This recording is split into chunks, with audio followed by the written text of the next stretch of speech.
France Bleu Midi. Ensemble, Daniela Lombroso.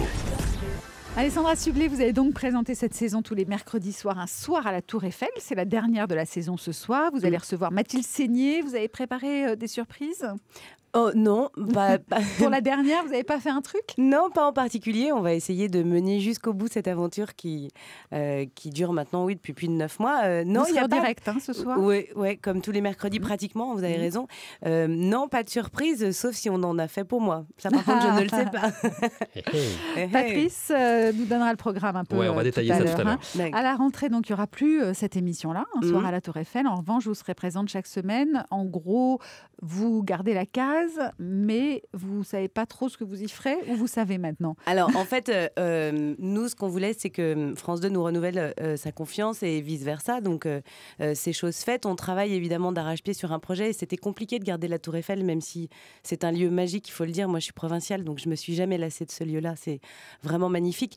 Mais la vieille dame est chère. Hein, c'est un peu l'inverse de Madame Bettencourt. Elle est moins généreuse et elle est beaucoup plus chère. Ah oui, c'est pas mal. Non, il y a des contraintes techniques déjà énormes parce qu'il n'y a qu'un seul ascenseur pour accéder au plateau et donc les techniciens travaillent d'arrache-pied. Et quand on dit que budgétairement c'est lourd, c'est parce qu'il faut 10 fois plus de personnes pratiquement pour travailler sur une émission comme celle-ci. Et le budget est le même que n'importe quelle deuxième partie de soirée sur France 2. Donc il y a un moment donné, il faut être intelligent et se poser les bonnes questions. Et donc, qu'est-ce que vous allez faire ? Alors, on réfléchit. L'avantage, c'est que quand on termine une saison le 10 juin, comme c'est le cas aujourd'hui, ça nous laisse près de 2 mois pour se mettre autour d'une table ronde, et, parce que c'est vraiment le cas, et de se dire qu'est-ce qu'on a envie de faire, qu'est-ce qu'on peut garder de cette formule qui marche bien pour l'amener vers autre chose. Donc, on va prendre le temps. Vous, de quoi vous avez envie aujourd'hui, Alessandra Sublet ? Parce que vous avez fait beaucoup de talk-show, finalement, avec l'émission de France 5. C'est à vous pendant 7 ans ? Pendant 4 ans. Ouais. Pendant 4 ans, puis cette émission Un soir à la Tour Eiffel. Vous avez aussi été dans un autre genre avec Fais-moi une place, où vous alliez chez des personnalités plus en immersion. Aujourd'hui, vous avez envie de quoi ? En fait, quand on touche un petit peu à tout, après, le tout, c'est justement de se recentrer. Donc, Fais-moi une place, c'est une émission fabuleuse. Je ne l'abandonnerai pas parce qu'on a pu produire 4 numéros qui ont bien marché. Et quand les personnalités jouent le jeu, c'est magnifique et vous en savez quelque chose puisque vous avez aussi l'habitude d'avoir ces relations-là. J'adore le talk-show. Je pense sincèrement que c'est ce pourquoi je suis d'abord faite. Et je laisse pas pour autant de côté le divertissement parce que c'est là aussi où on peut se marrer vraiment. C'est drôle, j'ai l'impression d'entendre quelqu'un que je connais bien. Non, mais c'est vrai. Et donc, du coup, c'est vrai que c'est aussi difficile quand on fait un peu de tout parce qu'il faut pas se perdre. Divertissement et talk-show, mais on vous reproche pas trop d'avoir ces deux casquettes. Hein, bah non, c'est vrai, on a de la chance. Pourquoi vous voulez qu'on reparle de vieux démons, Daniela ? Interview inversée. Alors, vous avez rencontré votre nouvelle présidente à France Télévisions, Delphine Ernotte, pas encore. Non. Vous avez sollicité à la... Non, parce que pour être tout à fait transparente, la saison prochaine se signe avec les équipes qui sont en place aujourd'hui.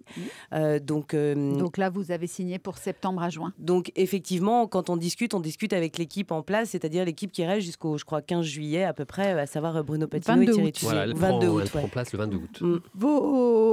D'autres chaînes vous ont fait des propositions, Alessandra Sublet, là, en fin de saison ? Comme chaque année. non, attendez, c'est pas de la phrase. Ouais. Comme chaque année, on discute et c'est normal, simplement parce qu'il y a des ouvertures possibles. Moi, je laisse toujours la porte ouverte. Ça fait des courants d'air. Oui, mais tant que vous n'avez pas fermé la porte, les courants d'air sont bons à prendre. On vous a approché aussi pour faire du cinéma ? Vous faites de la pub. Non, alors... Il y a 2 pubs qui passent en boucle. Oui, non mais oui, je salue Gerlinet Garnier. Mais on m'a proposé à l'époque de C'est à vous. Et je crois que j'ai vraiment fermé la porte pour le coup et je n'ai pas laissé de courant d'air, comme disait Patrice Gascoigne. Donc non, je suis absolument pas faite pour faire du cinéma. J'aime véritablement mon métier, ce que j'entends peu de la part de mes confrères et consoeurs parfois, mais l'animation est un métier qui me plaît. J'aime rencontrer des gens, j'aime les interviewer, j'aime pas forcément me mettre en avant, donc je suis pas forcément la plus à l'aise quand il s'agit de parler de moi. Et sincèrement, pour rien au monde, je quitterai ce métier-là. Tant qu'on ne me mettra pas dehors, en tout cas. Alors, justement, parce que vous n'êtes pas à l'aise pour parler de vous, on va parler de vous. Vous avez fait sport-études jusqu'à 16 ans, Alessandra Sublet. Vous destiniez à une carrière de danseuse d'opéra ? Oui, j'ai fait sport-études danse classique et vous en faites encore de la danse classique ? Ah non, j'ai coupé mes cheveux et j'ai vraiment arrêté. En revanche, vous aviez le petit chignon et tout j'avais la totale, le petit tutu, le petit chignon, les petites pointes. D'où le besoin d'avoir vraiment les cheveux courts. Oui, ça a été une sorte de rébellion. Et j'ai essayé de passer les concours qu'il faut. C'est vraiment une discipline compliquée. D'ailleurs, je pense au moment où je vous en parle à Aurélie Dupont qui vient de quitter sa carrière de danseuse, entre guillemets, à l'opéra, de danseuse étoile, même si elle va continuer. Et je trouve que c'est des destins absolument fabuleux. C'est tellement difficile qu'on peut lui tirer notre chapeau, vraiment. Famille sportive, hein, papa footballeur professionnel. Et votre maman, elle faisait quoi? Non, elle chantait, donc rien à voir, et pas professionnellement. Donc on était tranquille de ce côté-là. Et vous chantez, vous? Et non, pas du tout. Mais alors vraiment pas, pour le coup. Et il vaudrait mieux pas essayer. Après le bac, vous avez décidé d'aller travailler votre anglais en Afrique du Sud. Vous y êtes resté combien de temps? En fait, j'ai décidé de voyager parce que j'avais un peu, il y a une expression que j'aime bien, le cul entre deux chaises. J'étais pas forcément faite pour faire des études, donc je me voyais pas sur les bancs de la fac. Où j'ai démarré une école de journaliste que j'ai arrêtée au bout de 2 mois, donc c'est dire. Et j'ai commencé à voyager juste parce que voilà, on dit que les voyages forment la jeunesse et c'est vrai, ça permet une certaine ouverture d'esprit. Donc l'Afrique du Sud et les États-Unis ont été mes destinations. Ouais. Vous êtes très sportive. On vous reproche d'ailleurs parfois votre manque de culture. On en parlera tout à l'heure avec Patrice Gascoin. En particulier, c'était Thierry Ardisson. Ah, d'accord, le résumé sportif, pas de culture. On y va. Tous les clichés sont bons à prendre. Je suis désolée, c'est vrai. Sportif, pas de culture. D'ailleurs, moi, je fais jamais de sport. Non, c'est pas vrai. Non. Vous avez commencé votre carrière sur M6 à cette époque, le patron. Même Nicolas sur TF1. Taverneau. Qu'est-ce que vous faisiez avant sur TF1? J'étais aux côtés de Jean-Pierre Pernaut pour combien ça coûte. Ah oui. Et après ça a été. Ah ouais, j'avais oublié. Et la matinale de Canal, qui a été vraiment une aventure formidable, on l'a démarrée avec à l'époque Thierry Gilardi. Le regretté Thierry Gilardi. Ouais, pendant 2 ans. Et ça, c'était vraiment une belle aventure. Qu'est-ce que vous faisiez, vous, dans la matinale de Canal? Moi, c'était tous les bons plans. J'allais faire autant la pêche à la mouche que la découverte du Père Noël en Laponie, en passant par tout ce qui est possible et inimaginable. Et vraiment, j'ai adoré ce moment-là, même si on se levait très tôt. Vous avez un côté capable de tout, un peu casse-cou. Vous pourriez tout essayer, tout provoquer, même. Oui, alors je me suis calmée, Daniela, depuis mes enfants. Voilà. Mais c'est vrai que j'ai pas froid aux yeux. Alors, il faut accepter de savoir tomber de haut parfois, mais c'est pas très grave, moi j'aime bien ça. Ils ont quel âge vos enfants maintenant?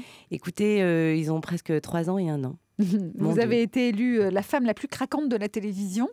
Allons bon. Je vais vous donner quelques adjectifs, vous allez me dire si vous correspondent. Gaffeuse, Alessandra Sublet. Oh oui, c'est sûr. Oui. mais c'est pas grave, je le fais même dans des dîners entre copains. Si par exemple il y a un couple de divorcés autour de moi, vous pouvez être sûr que je leur pose la question, par exemple. S'il y a des accidents, des choses comme ça, non, c'est vrai. Et en même temps, je l'assume complètement. Vous êtes du genre à dire t'es enceinte depuis quand à une femme qui voilà, pense, par exemple, exactement, ce genre de choses là. Maman poule. Ah ouais. Plus qu'on ne le pense même. Atypique.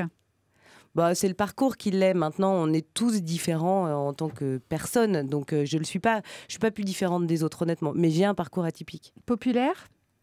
J'aime bien ce mot-là parce qu'il résonne comme la France résonne en moi.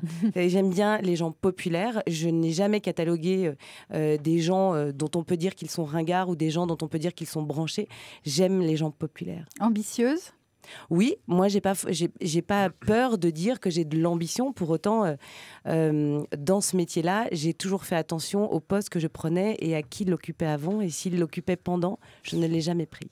Alessandra Sublet, qui est votre invitée aujourd'hui dans France Bleu Midi Ensemble jusqu'à 13h30. Et dans un instant, c'est Allô les stars avec Thierry Garcia qui a des appels de stars pour vous, Alessandra. France Bleu.